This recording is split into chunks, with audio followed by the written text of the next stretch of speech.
We don't talk enough about the Clery Act around here. But without the Clery Act, we never would have heard about this, which just happened a few minutes ago. Black person does a home invasion near the campus of the Ohio State University. Black male with dreadlocks. He has a gun. Shot 2 people.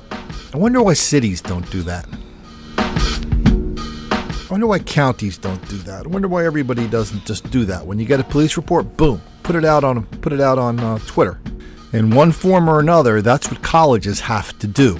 Not just Twitter, but they have to put stuff on their webpage.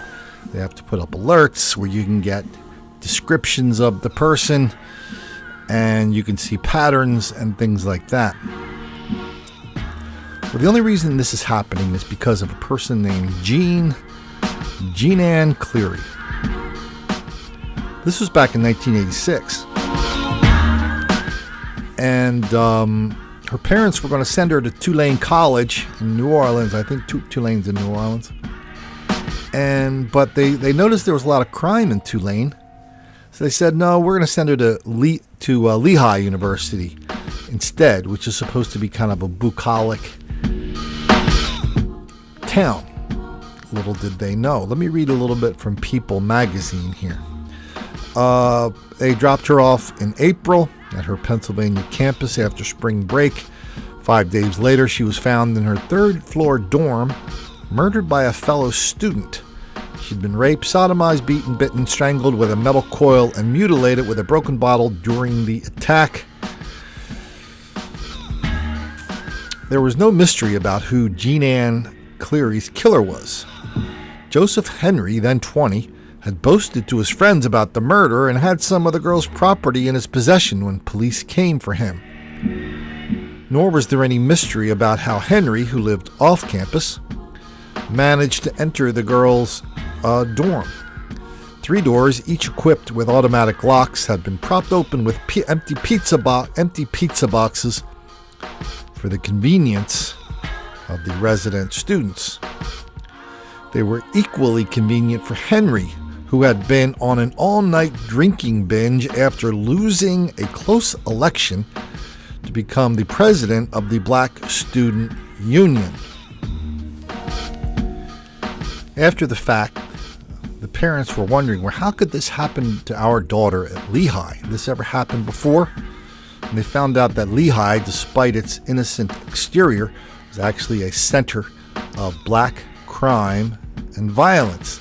Crime at Lehigh, 5,400 students, had 6 times as many, at a whole bunch more violent crime than Penn State University, which is a huge school. Lehigh had been the site of 38 violent offenses, including rape, robbery, and assault in a 3-year period. Penn State, with 6 times as many students, had just a fraction of the violent crimes.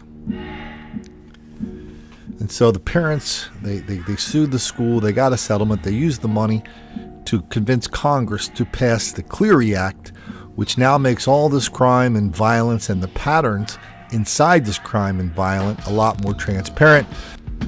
Up until recently,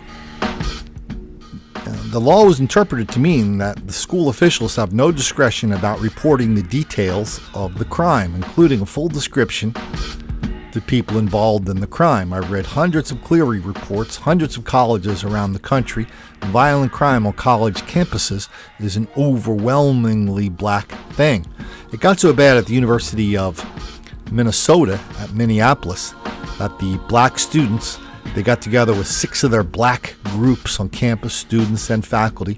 They went to the school president and said, listen, we don't like all this black crime that we're seeing reported in the school paper, that we're seeing showing up on the Clery reports. We don't like it. We want to stop it.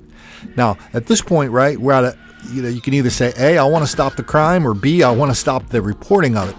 Everybody was down with the cause, wanted to stop the reporting of the crime. They got the university president to agree they're going to put a lot less descriptions in there of criminals. That's where I think that's kind of the beginning of this whole vague description dodge originated.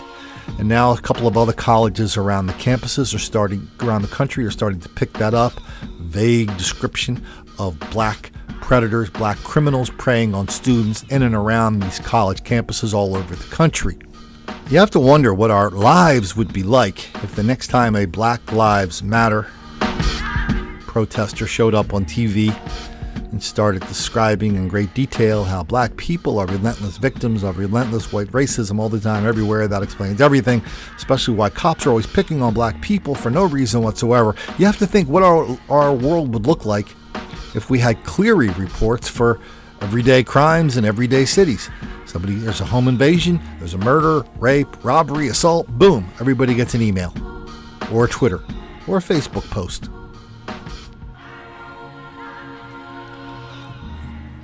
You have to wonder what people would start saying to all these clowns in the Black Lives Matters and their enablers who run the police departments and newspapers and TV stations around the country, because everybody would just be looking at their Clery reports. They'd be looking at their TV and going, hey, wait a minute. Black people are the ones responsible for the crime in this country. No, they're not the victims, they're the predators. Wow, that'd be a different world, wouldn't it? And then we wouldn't even have to go around saying anymore, don't make the black kids angry.